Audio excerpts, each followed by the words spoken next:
The best way to understand the meaning of jihad is to understand what the scriptures of Islam have to speak about jihad. What is mentioned in the Quran and the authentic hadith of Muhammad sallallahu alaihi wasallam.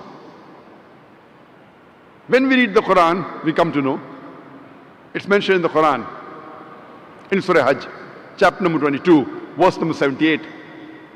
Strive and struggle in Allah's cause as you ought to strive and struggle. Do jihad in Allah's way as you ought to do jihad, with sincerity and discipline.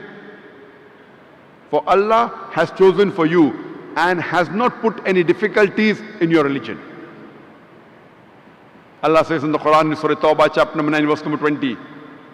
As for the believers who suffer exile and strive with might and main in Allah's cause with their goods and their lives, these are the ones who shall attain the highest rank in the sight of Allah, and they shall go to paradise.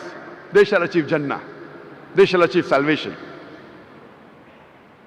Our beloved Prophet Muhammad sallallahu alaihi wasallam said, it's a hadith of Sahih Bukhari, volume number 4, in the book of Jihad, hadith number 46.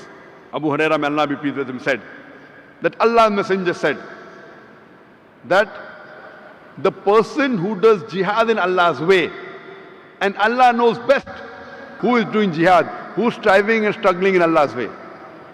The person who strives and struggles in Allah's way, and Allah knows best who is striving and struggling in His way, is like a person who continuously fasts and prays. And Allah has promised him paradise if he is killed in the battlefield, or Allah returns him safely with rewards and war booty. It's mentioned in the Quran in Surah Ankabut, chapter number 29, verse number 6, that as to those who strive in Allah's way, they do it for their own souls. For Allah is free of wants. He is not in need of His creatures. So if you strive and struggle in Allah's way, it is for your own benefit. It is not for Allah. Allah does not require the help of any of His creatures.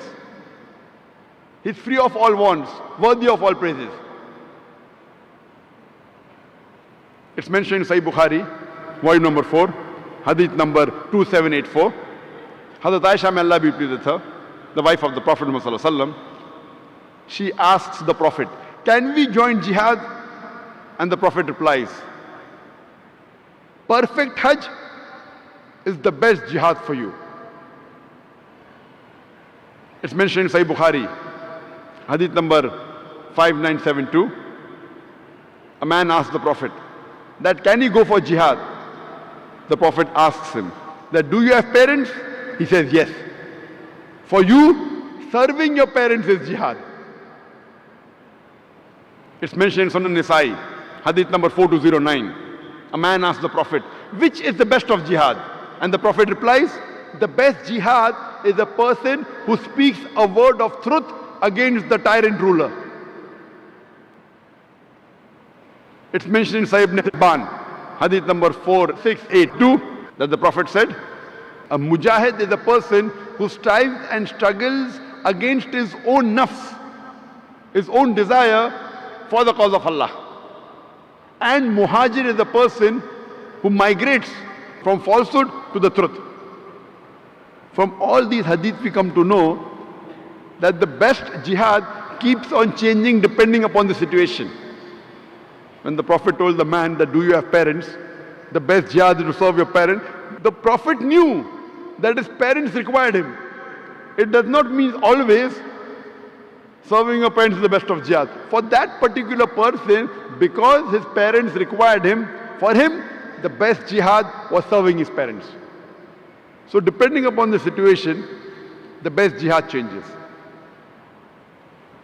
Allah says in the Quran, in Surah Furqan, chapter number 25, verse number 51, if it was our will, we would have sent a warner in every center of population. Next verse, Surah Furqan, chapter 25, verse 52 says, that's why do not listen to the unbelievers, but strive against them strenuously with the Quran. Here Quran is talking about jihad bil Quran. Strive and struggle against the unbelievers with the Quran. Quran is talking about doing jihad with the Quran. That means you have to convey the message of Allah subhanahu wa ta'ala to the non-Muslim.